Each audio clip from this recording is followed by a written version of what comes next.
વીજળી પડવાથી થતા ઓવર વોલ્ટેજની અસરો સમજાવો. તો વીજળી પડવાની ખરાબ અસર બે રીતે થઈ શકે છે. સીધા સ્ટ્રોકના કારણે અથવા તો ટ્રાવેલિંગ તરંગ અથવા તો ટ્રાવેલિંગ વેવને કારણે. જ્યારે વીજળીનો સ્ટ્રોક કંડક્ટર ઉપર આવે છે ત્યારે ટ્રાવેલિંગ વેવ ઉત્પન્ન થાય છે અને તે લાઇન ઉપર બંને બાજુ ઝડપથી ગતિ કરે છે. તે ઇન્સ્યુલેશનને તોડી નાખી શકે છે, એટલે કે ઇન્સ્યુલેટર જે હોય એને પંક્ચર બી કરી શકે છે અને પોલને નુકસાન પહોંચાડી શકે છે. જો ઓવર વોલ્ટેજ તેની ડાયઇલેક્ટ્રિક સ્ટ્રેન્થ કરતાં વધી જાય તો કેબલ, ટ્રાન્સફોર્મર અને અન્ય ઉપકરણોમાં ઇન્સ્યુલેશન ડેમેજ કરી શકે છે. એનાથી શોર્ટ સર્કિટ અથવા તો આગ લાગવું અથવા તો સાધનોને કાયમી નુકસાન થઈ શકે છે.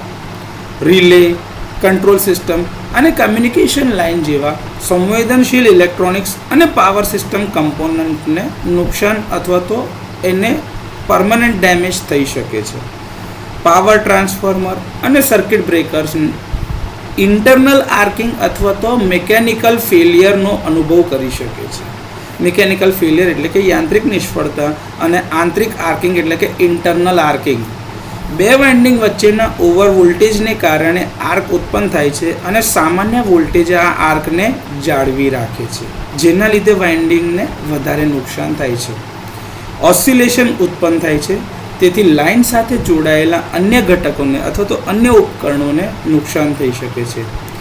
વીજળી પડવાના કારણે હાઈ ફ્રીક્વન્સી કમ્પોનન્ટ નજીકની કમ્યુનિકેશન લાઇનોમાં દખલ થઈ શકે છે, એટલે કે કમ્યુનિકેશનના લાઇનની જોડે પાવર ફ્રીક્વન્સીના આ જે સિગ્નલ્સ જતા હોય છે એ એના ઉપર ઓવરલે થાય છે, જેના કારણે સિગ્નલ ડિગ્રેડેશન અથવા તો ડેટા નુકસાન થાય છે. જો વીજળીનો ઝાટકો સીધા વાહક પર ન પણ પડે તો પણ તે ઇલેક્ટ્રોમેગ્નેટિક કપલિંગ દ્વારા નજીકની લાઇનોમાં વોલ્ટેજ ઇન્ડ્યુસ કરી શકે છે.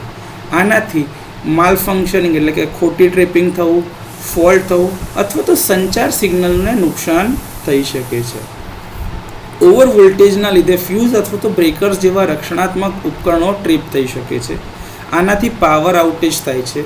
ક્યારેક મોટા વિસ્તાર અથવા તો મહત્ત્વપૂર્ણ માળખા એટલે કે જે તમારા ક્રિટિકલ લોડ હોય, જે એમ્બ્યુલન્સ હોસ્પિટલ્સ છે, એવા ક્રિટિકલ લોડને અસર થઈ શકે છે. તો આ રીતે વીજળી પડવાથી થતા ઓવર વોલ્ટેજની અસર જોઈ શકાશે.